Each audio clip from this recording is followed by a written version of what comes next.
Welcome back to Epic Battles, where we uncover the most shocking military upsets that changed the course of history forever. Today, we're traveling back to November 15th, 1315, to a narrow mountain pass in the heart of Switzerland, where one of the most extraordinary David versus Goliath battles in military history was about to unfold.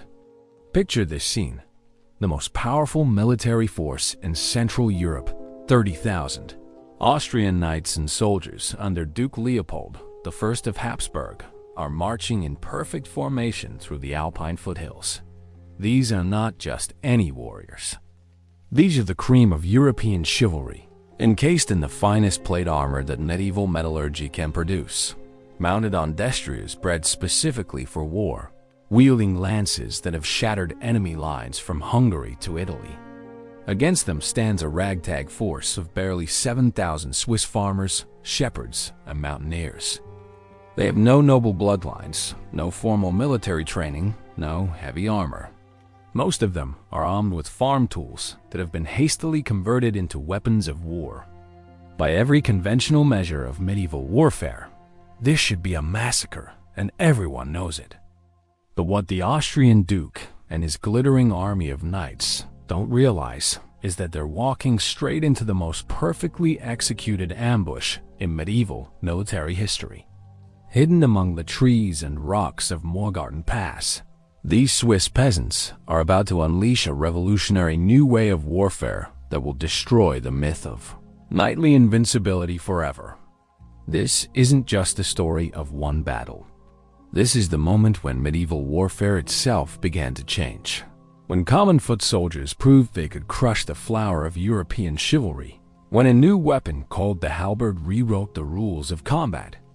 The question is, how do you turn farmers into giant killers?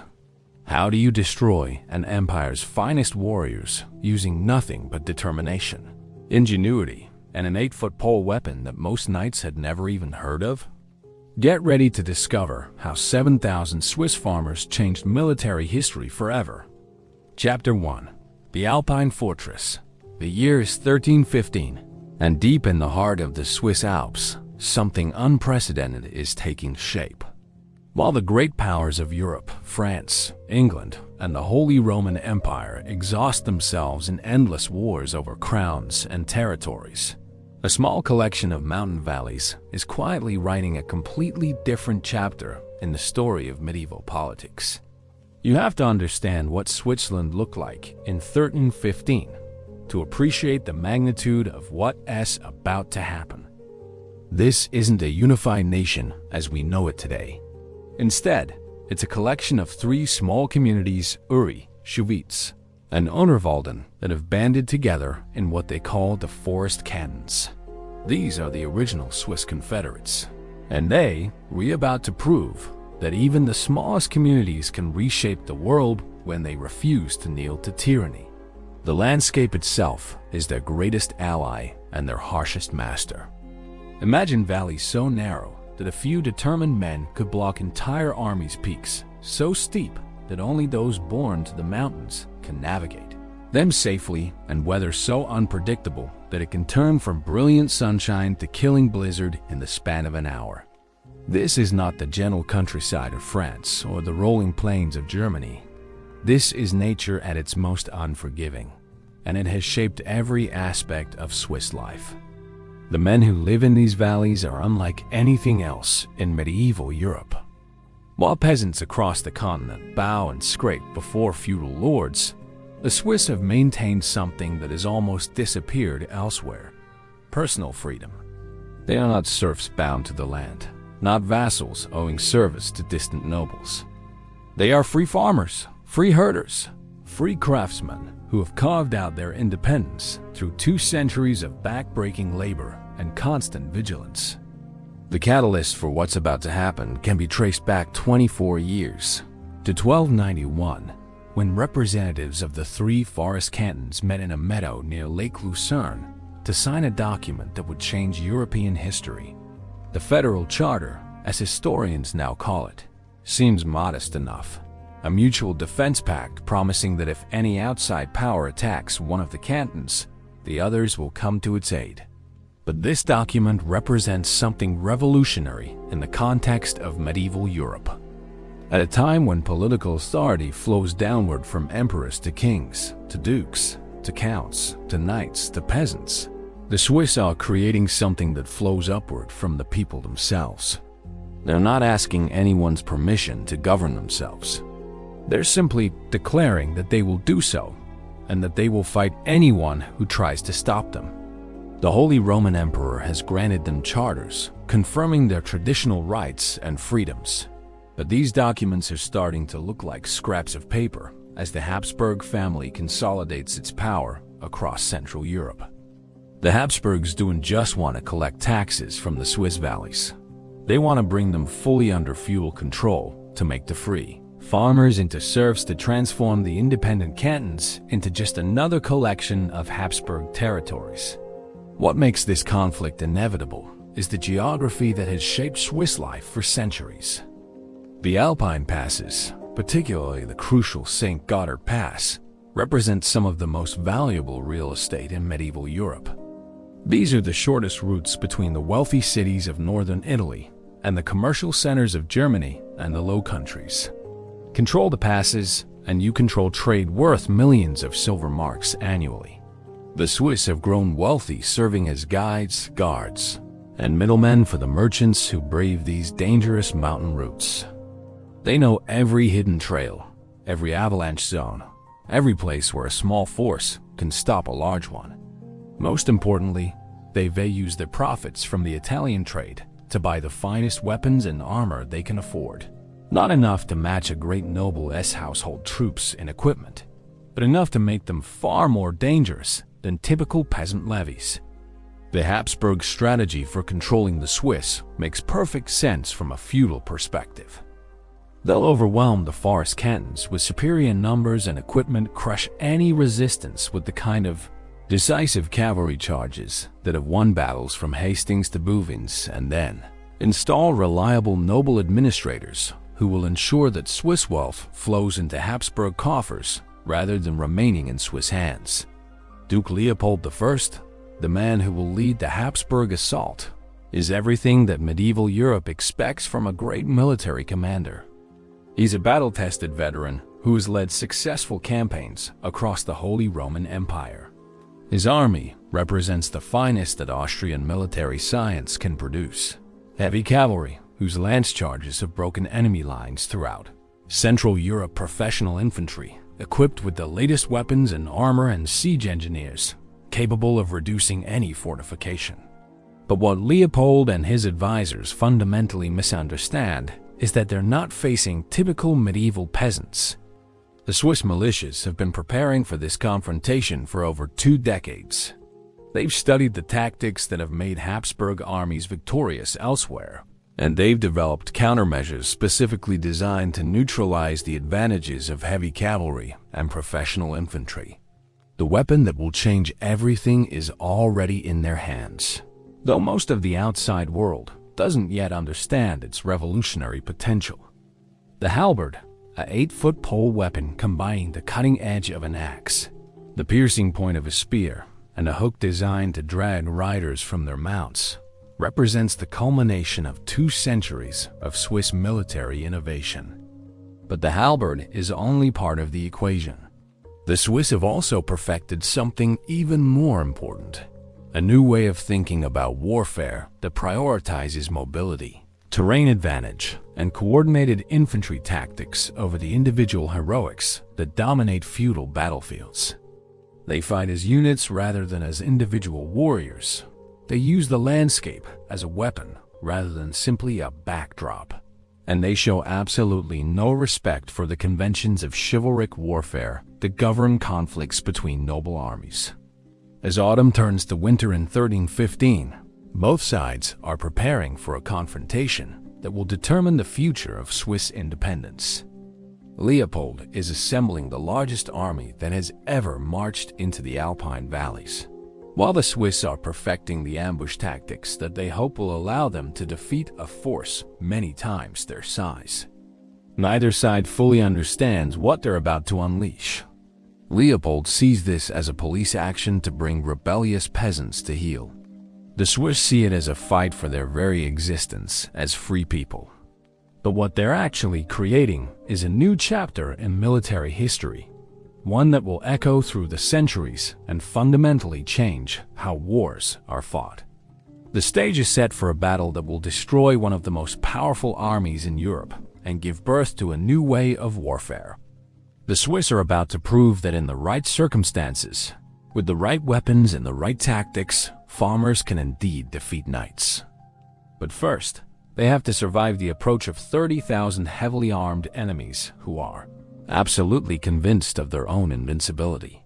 The Habsburg war machine is already in motion, and soon the narrow passes of the Swiss Alps will echo with the sound of marching feet and clanking armor. The free farmers of the forest cantons are about to face the ultimate test of their independence, and the outcome will reshape the political map of Europe. Chapter 2. The Habsburg war machine in the great fortress city of Vienna.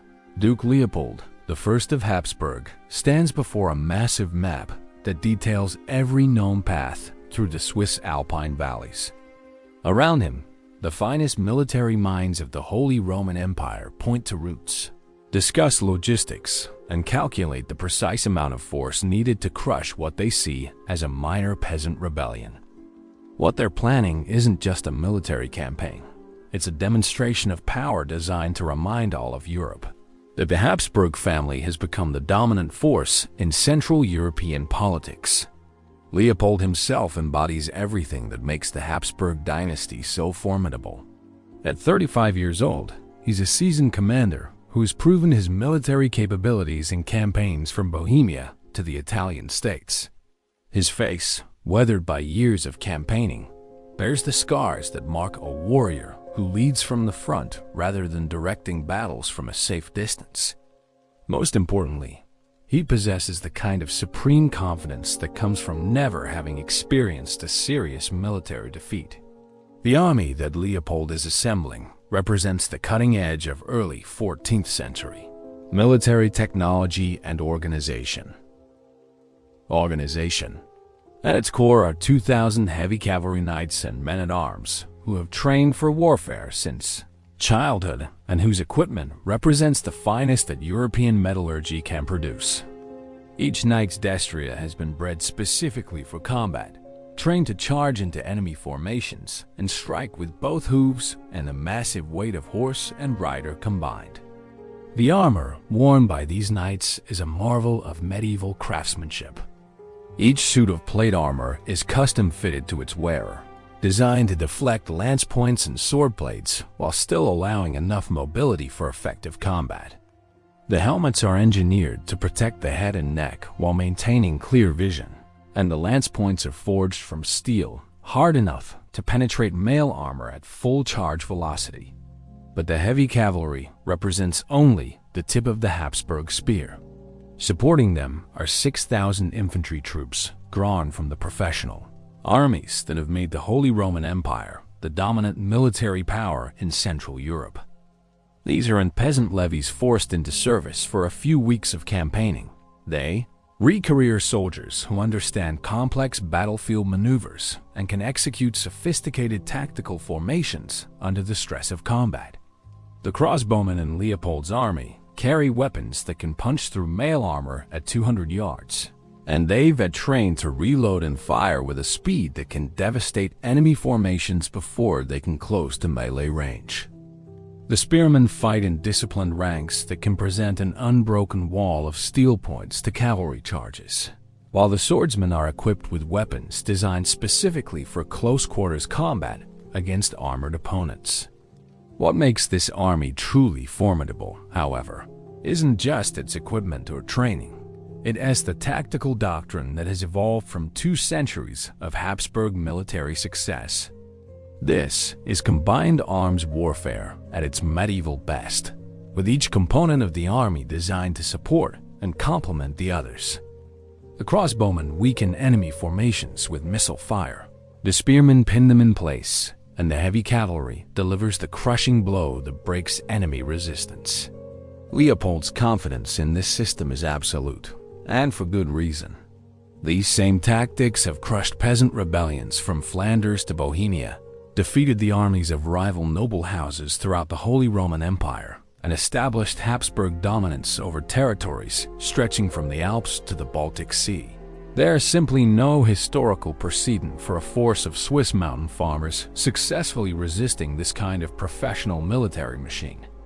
The intelligence reports reaching Leopold's headquarters paint a picture of Swiss military capabilities that seems almost laughable to professional soldiers.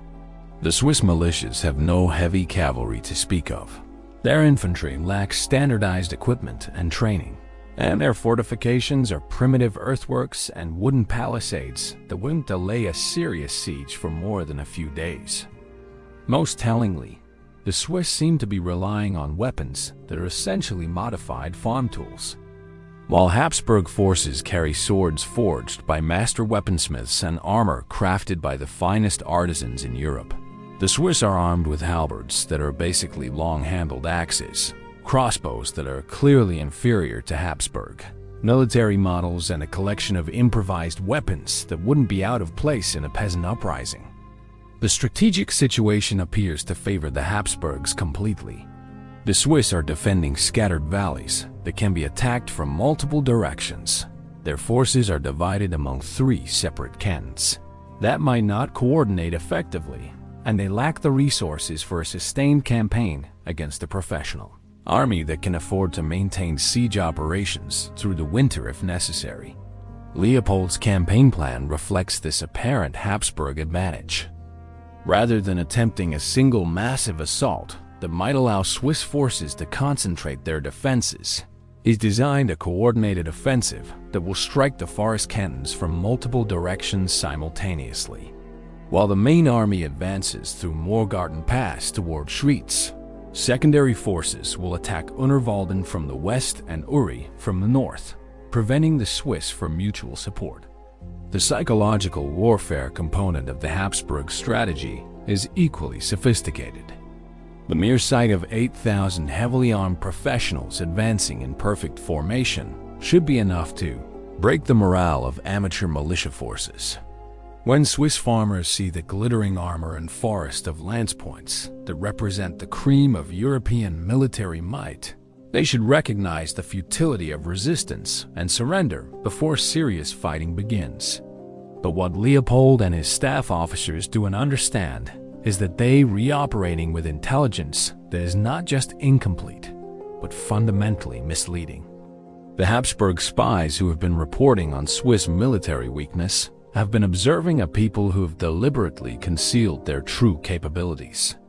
The Swiss have been planning for this confrontation for over 2 decades, and they've developed tactics specifically designed to neutralize every advantage that makes Habsburg armies so formidable. The terrain that the Habsburgs see is merely difficult. The Swiss understand as a weapon system that can be used to channel, trap, and destroy even the most powerful enemies. The primitive Swiss weapons have been specifically designed for fighting in the narrow valleys and steep slopes that characterize Alpine warfare. Most importantly, the Swiss militia system has produced soldiers who may lack formal training but who possess something potentially more valuable: intimate knowledge of the ground they'll be fighting on and absolute determination to defend their freedom. As Leopold's army begins its march toward the Swiss border in early November 1315, both sides believe they understand what's about to happen. The Habsburgs expect a brief campaign that will end with Swiss submission and the integration of the forest cantons into the Habsburg territorial system. The Swiss hope to inflict enough casualties on the invading force to convince Leopold that conquest of their valleys would be too expensive to pursue. What neither side anticipates is that they are about to participate in a battle that will fundamentally change European military history. The Swiss aren't just planning to resist Habsburg conquest. They are about to demonstrate that properly organized and equipped infantry can destroy heavy cavalry under the right circumstances, that innovative weapons and tactics can overcome superior numbers and equipment, and that the age of unchallenged knightly dominance on European battlefields is coming to an end. The Habsburg war machine that is advancing toward Switzerland represents the pinnacle of feudal military organization, the culmination of centuries of tactical development and technological innovation. But it is about to encounter something that medieval military science has never had to deal with: an enemy that refuses to fight according to the established rules of warfare. Leopold's army is magnificent in its confidence, terrifying in its capabilities, and absolutely certain of victory. But they're marching toward an appointment with a Swiss halberd that will teach them that in warfare, as in so many other things, the rules can change faster than anyone expects. Chapter 3. The warrior farmer's dawn breaks over the valley of Schwetz on November 10th, 1315, and Werner Stauffacher stands at the edge of his farm, watching the morning mist rise from Lake Lucerne. He's a man of perhaps 40 years, with the weathered hands and broad shoulders that mark a lifetime of hard physical labor.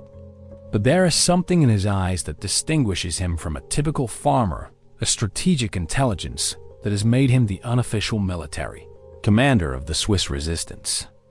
Stauffacher represents something entirely new in the feudal world of 1315, a peasant who thinks like a general. While other farmers across Europe spend their days focused on crops and livestock, he has devoted years to studying military theory, analyzing battlefield tactics, and developing new ways of warfare specifically designed to allow infantry to defeat cavalry. His farm is also his laboratory, where he has tested weapon designs and trained formations that will soon shock the military establishments of Europe. Around him, the valley is alive with activity that would seem familiar to any agricultural community, except for the gleam of metal that catches the morning light. Every farm tool has been carefully examined for its potential as a weapon of war. Hay forks have been reinforced and sharpened into spears. Threshing flails have been modified with metal-studded heads for crushing armor, and scythes have been straightened and mounted on longer handles to become fearsome slashing weapons. But the most important weapon in the Swiss arsenal is something that has never been seen on European battlefields: the halberd. Standing 8 feet long with a business end that combines the cutting power of an axe, the piercing capability of a spear, and a hook designed specifically for pulling riders from their mounts, it represents the culmination of Swiss military innovation. The development of the halberd reflects the practical genius that characterizes Swiss culture.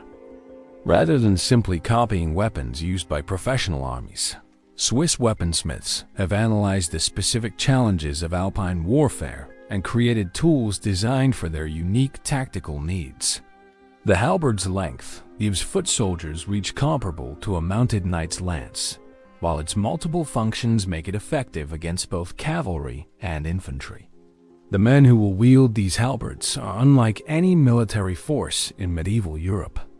They're not professional soldiers trained from childhood in the arts of war, nor are they peasant levies forced into temporary service by feudal obligations. They're free farmers who have chosen to take up arms in defense of their independence, and that choice has made them more dangerous than Leopold's professional army can possibly imagine.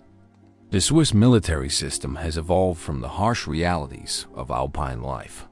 Every man knows that he might need to defend his family and community with minimal warning, so military training is woven into the fabric of daily existence. Church gatherings include drill sessions where farmers practice formations and weapon handling.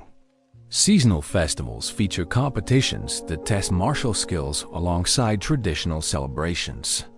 Most importantly, every able-bodied male has spent years thinking about how to defend his particular valley against outside threats. This creates soldiers with capabilities that can't be replicated in any other military system. While professional armies train on practice fields that simulate battlefields, the Swiss train on the actual ground where they'll fight. They know every trail, every hidden approach, every spot where a small force can stop a large one. They've identified ambush sites, fallback positions, and rally points based on intimate knowledge of terrain that they've lived on for generations. The social structure of Swiss communities also produces military advantages the feudal armies can't match. While medieval armies are divided by class distinctions that separate knights from sergeants from common soldiers, Swiss militias are bound together by ties of kinship, neighborhood, and shared economic interest. They fight not for distant lords or abstract political principles, but for their homes, their families, and their right to live as free men. This emotional investment manifests itself in a fighting spirit that professional soldiers find difficult to understand. Swiss militiamen will stand and fight in situations where mercenaries would retreat. They'll accept casualties that would break the morale of typical peasant levies. And they'll execute tactical maneuvers that require levels of trust and coordination that only exist in communities where everyone has known everyone else since childhood. But perhaps the most important advantage possessed by the Swiss is their understanding that they are fighting an entirely different kind of war than their enemies expect. While Leopold's army is organized for the set-piece battles that characterize feudal warfare, formal encounters, where opposing forces meet on open ground and settle matters through straightforward combat, the Swiss are prepared for something closer to what modern military theorists would call guerrilla warfare. They have no intention of meeting Habsburg forces in fair fight. Instead, they plan to use terrain, weather, and superior knowledge of local conditions to create battlefield situations that negate Habsburg advantages while maximizing Swiss strengths. They'll fight when and where they choose, retreat when tactical conditions are unfavorable, and turn the entire Alpine landscape into a weapon system designed to destroy any army foolish enough to enter their valleys. The weapons training that characterizes Swiss military preparation reflects this unconventional approach to warfare. While knights spend years learning to fight other knights according to the complex rules of chivalric combat, Swiss halberdiers practice techniques specifically designed to kill armored opponents as efficiently as possible. They learn to hook riders from their mounts, to strike at the weak points in plate armor, and to fight in formations that maximize the effectiveness of their pole weapons. The psychological preparation is equally important. Swiss militiamen are trained to show no mercy to defeated enemies, to ignore the conventions of ransom and quarter that govern warfare between noble armies, and to view every Habsburg soldier as a threat to Swiss freedom that must be eliminated. This creates a fighting force that professional soldiers find genuinely terrifying peasants who fight with the skills of soldiers and the ferocity of men defending their homes. As word arrives that Leopold's army has begun its march toward the Swiss border, the militias of the forest cantons begin implementing plans that have been years in the making. Scouts move out to track the Habsburg advance and report on enemy numbers, movements, and intentions. Engineers begin preparing the battlefield modifications that will turn narrow Alpine passes into killing fields. Most importantly, the halberdiers begin the mental preparation for combat that will transform farmers into the most feared infantry in Europe. Werner Stauffacher stands at the center of this transformation, serving as both military commander and living symbol of Swiss determination. His presence reassures militia members who might otherwise be intimidated by the prospect of facing professional soldiers, while his tactical expertise ensures that Swiss courage won't be wasted through poor planning or inadequate preparation. The man who will lead the Swiss resistance has spent 2 decades preparing for this moment. He has studied every available account of Habsburg military tactics, analyzed the terrain where the battle will be fought, and developed formations and techniques specifically designed to neutralize the advantages of heavy cavalry. Most importantly, he has created a military system that transforms the economic and social bonds that hold Swiss communities together into tactical advantages that no feudal army can match. The farmers who gather around Stauffacher in the pre-dawn darkness of November 15th don't look like soldiers who are about to change military history. They're dressed in simple woolen clothing. They carry weapons that look like glorified farm tools, and they lack the magnificent armor and prancing destriers that mark professional warriors. But they possess something that all the equipment and training in the world can't provide: absolute determination to remain free. In a few hours, these Swiss farmers will prove that courage, intelligence, and innovative tactics can overcome seemingly impossible odds. They're about to demonstrate that the age of unchallengeable knightly supremacy is ending, and that even the humblest soldiers can reshape the world when they're fighting for something they believe in. Chapter 4. The March to Destiny. The morning of November 14th, 1315, brings the first hard frost of winter to the city of Schuck, and with it, the final preparations for what Duke Leopold believes will be the decisive campaign against Swiss independence. In the pre-dawn darkness, the Habsburg army begins the complex process of transforming from a collection of individual warriors into a unified military machine capable of crushing any resistance the mountain farmers might offer. The sight is magnificent and terrifying in equal measure. 2,000 heavy cavalry form the core of Leopold's force. They're destrious, stamping and snorting in the cold air while their riders check weapons and armor one final time. The morning light catches on lance points and helmet plumes, creating a forest of steel that stretches across the assembly area like some deadly garden of metal flowers. Behind the cavalry, 6,000 infantry arrange themselves in the precise formations that have made Habsburg armies legendary throughout Central Europe. Crossbowmen examine their weapons and count their bolt cases. Spearmen test the balance of their weapons and ensure that their armor doesn't restrict movement, and sergeants bark orders that will transform individual soldiers into the disciplined units that form the backbone of medieval military power. But perhaps the most impressive aspect of Leopold's army isn't its size or equipment. It's the absolute confidence that radiates from every soldier, from the lowest foot soldier to the Duke himself. These men have never known defeat, never faced an enemy that could stand against the combined arms tactics that have made the Habsburg military machine invincible. They march towards Switzerland, not with the grimness of soldiers facing a difficult campaign, but with the eager anticipation of warriors who expect a quick victory followed by rich plunder. The march itself becomes a demonstration of Habsburg military superiority. The army moves in perfect formation despite the difficult terrain, with advanced scouts securing the route, engineers clearing obstacles, and supply trains maintaining the logistical support that allows professional armies to operate far from their bases. This isn't just transportation.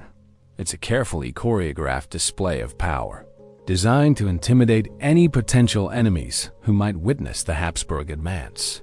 As the column winds through the valleys approaching the Swiss border, Leopold receives the final intelligence reports that will shape his tactical planning.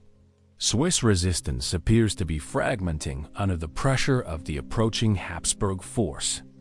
Several communities have already sent envoys offering submission, while others seem to be evacuating their populations deeper into the mountains rather than attempting to fight.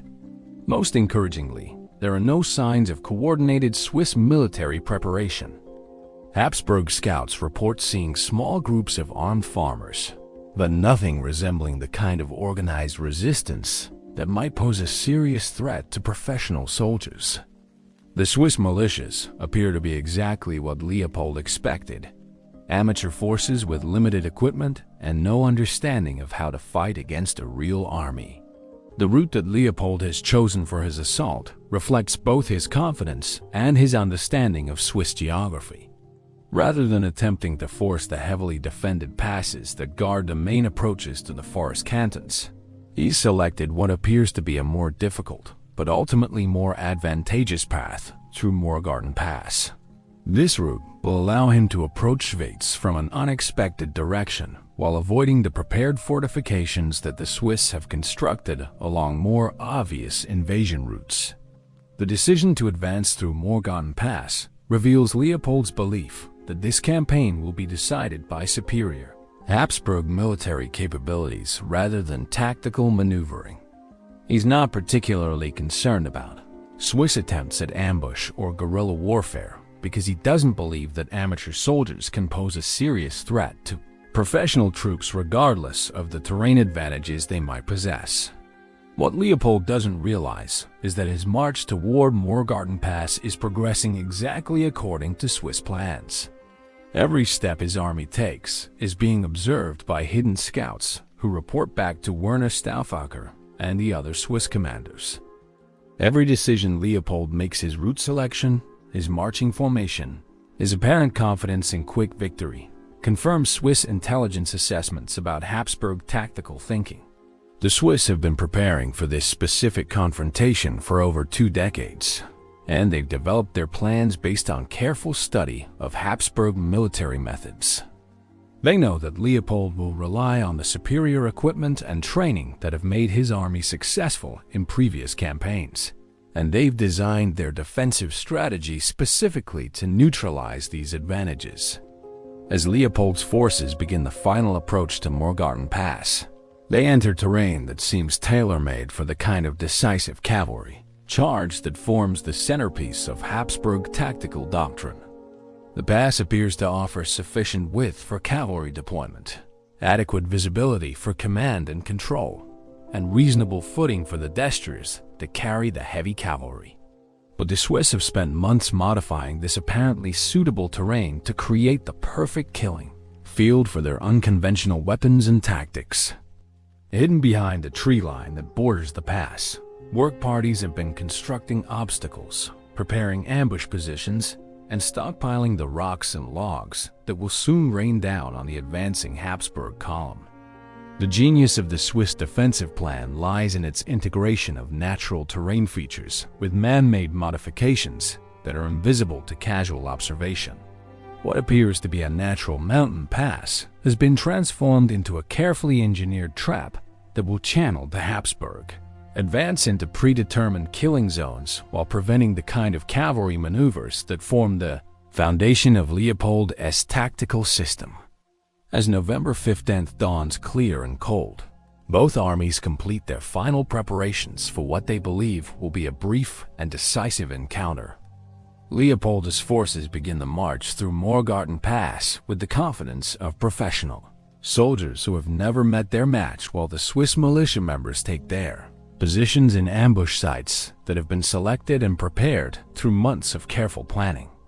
The Habsburg army that enters Morgarten Pass represents everything that makes feudal military power so formidable. Superior numbers, better equipment, professional training, and tactical doctrines that have proven successful in campaigns across Europe. They advance in perfect formation, ready to execute the combined arms tactics that have made them legendary. But they're marching into an encounter with enemies who have studied Habsburg methods, identified their weaknesses, and developed countermeasures specifically designed to turn Habsburg strengths into fatal vulnerabilities. The Swiss aren't planning to defeat Leopold's army through superior fighting ability.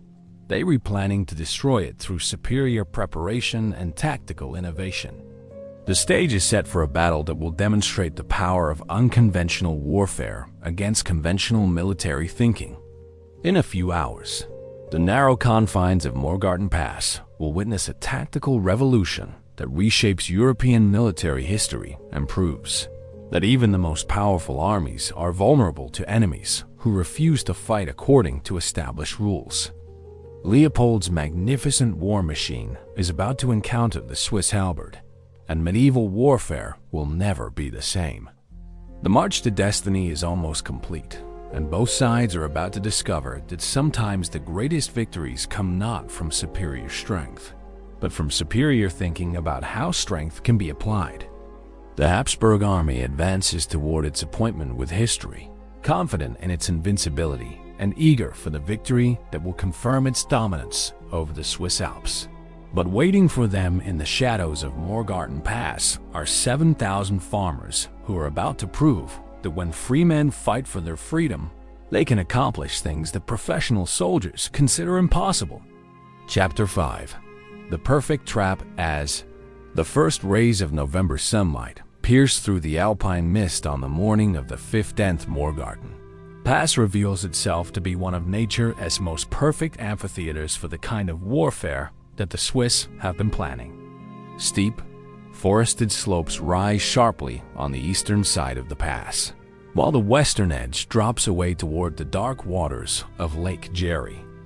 Between these natural barriers runs a narrow pathway that would challenge even a small group of travelers, let alone an army of 8,000 men.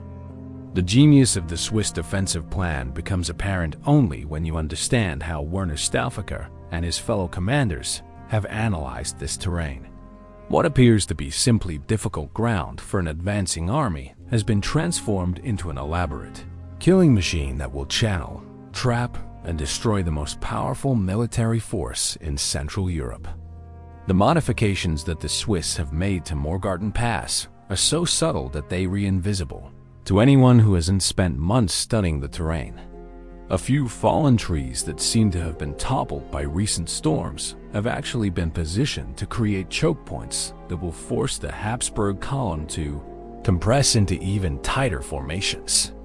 Piles of rocks that appear to be natural talus have been carefully arranged to provide cover for Swiss ambush parties while blocking potential escape routes. Most importantly, the Swiss have identified and prepared what military engineers would call fields of fire, clear zones where their crossbowmen and improvised artillery can inflict maximum casualties on densely packed enemy formations. Every position has been selected to maximize the effectiveness of Swiss weapons while minimizing Habsburg opportunities for retaliation. The weapon stockpiles that the Swiss have positioned throughout the pass represent the fruits of months of careful preparation. Hidden behind the tree line are hundreds of boulders that have been carried up from the valley floor and positioned where gravity can turn them into devastating projectiles. Logs have been prepared with iron spikes and positioned where they can be rolled down the slope to crush enemy formations. Even more innovative are the bundles of smaller rocks that can be thrown by hand to spook horses and break up cavalry charges. But the most carefully planned element of the Swiss trap isn't physical, it's psychological. The Swiss understand that Habsburg confidence in their own superiority represents a vulnerability that can be exploited if the circumstances are right. The plan isn't just to ambush Leopold's army, but to create conditions that will transform professional soldiers into a panicked mob, unable to execute the tactical maneuvers that normally make them so formidable. The positioning of Swiss forces reflects decades of experience in Alpine warfare and careful study of Habsburg tactical methods. The main ambush force is positioned on the steep eastern slope of the pass, hidden among the trees where they can observe the entire Habsburg advance while remaining invisible to enemy scouts. These are the halberdiers who will deliver the decisive blow, and their positions have been selected to maximize the advantages of their innovative weapons. Supporting forces are scattered throughout the area and positions that will allow them to block escape routes, attack Habsburg flanks and rear, and prevent the kind of organized retreat that might allow Leopold's army to regroup and counterattack. Every Swiss unit has specific objectives and predetermined rally points, ensuring that their attack will be coordinated even in the chaos of battle. The timing mechanism for the Swiss ambush represents the culmination of everything they've learned about Habsburg military methods. The attack will begin only when the Habsburg column has been stretched out along the narrow path to its maximum extent, with the lead elements blocked by obstacles and the rear elements unable to provide immediate support. This will create the tactical isolation that makes conventional military formations vulnerable to unconventional attack methods. The signal system that will coordinate the Swiss assault has been designed to function effectively in the noise and confusion of battle. Horn calls will initiate different phases of the attack, while pre-positioned observers will relay information about Habsburg movements and responses. Most importantly, every Swiss militia member knows his specific role and objectives, eliminating the need for complex command and control systems that might break down under combat stress. As Leopold's army begins its advance in the Morgarten Pass, they encounter exactly what they expect: a difficult but manageable mountain route that will allow them to approach feats from an unexpected direction. The advance guard reports no signs of significant Swiss resistance. While the terrain, though challenging, appears suitable for the kind of rapid advance that will bring the campaign to a quick conclusion. What the Habsburg soldiers do and realize is that they re-entering a battlefield that has been specifically designed to neutralize every advantage. That makes their army so formidable. The narrow confines of the pass will prevent the cavalry charges that form the centerpiece of Habsburg tactics, while the steep terrain will make it impossible for professional formations to deploy effectively or retreat in good order. The psychological dimension of the trap is already beginning to take effect. Habsburg soldiers who entered the pass with supreme confidence are starting to feel the oppressive weight of the Alpine landscape pressing down on them. The silence is ominous, broken only by the sound of marching feet and clanking armor echoing off the steep valley walls. Even professional soldiers can sense when they're entering terrain that favors their enemies. The final element of the Swiss trap is temporal as well as spatial. The timing of the ambush has been calculated to coincide with the moment when Habsburg forces will be most vulnerable to panic and least capable of organized response. The lead elements will have encountered the first obstacles and will be bunched up in confusion, while the main body will be strung out along the narrow path in formations that make mutual support impossible. As the Habsburg column stretches across nearly 2 kilometers of difficult terrain, the Swiss forces make their final preparations for an attack that will transform European military history. Hidden positions that have been months in the making are now occupied by halberdiers who understand that they are about to test their weapons and tactics against the finest professional army in Central Europe. The crossbowmen who will provide covering fire for the main assault have spent weeks calculating range and trajectory for shots that must be precise under combat conditions. The men who will roll the logs and boulders down the slope have practiced their timing until they can coordinate. Their efforts to create devastating avalanches of stone and wood that will crush enemy formations. But perhaps the most important preparation is mental. Every Swiss fighter understands that he's about to participate in a battle that will determine the future of Swiss independence. These aren't professional soldiers fighting for pay or fuel obligations. They are free farmers defending their right to remain free. And that motivation makes them more dangerous than Leopold's army can possibly comprehend. The trap is perfect, the preparations are complete, and the Habsburg army is advancing steadily toward its appointment with destiny. In a few minutes, the narrow confines of Morgarten Pass will explode into violence that will demonstrate the power of innovative tactics against conventional military thinking. Werner Stauffacher watches from his command position as the lead elements of Leopold's army encounter the first obstacles that mark the beginning of the killing zone. Everything is proceeding exactly according to plan, and soon the Swiss halberd will announce its arrival on the stage of European military history with a demonstration of destructive power that will shock the medieval world. The perfect trap is about to be sprung, and the age of unchallenged knightly supremacy is about to end in a mountain pass that most Europeans have never heard of.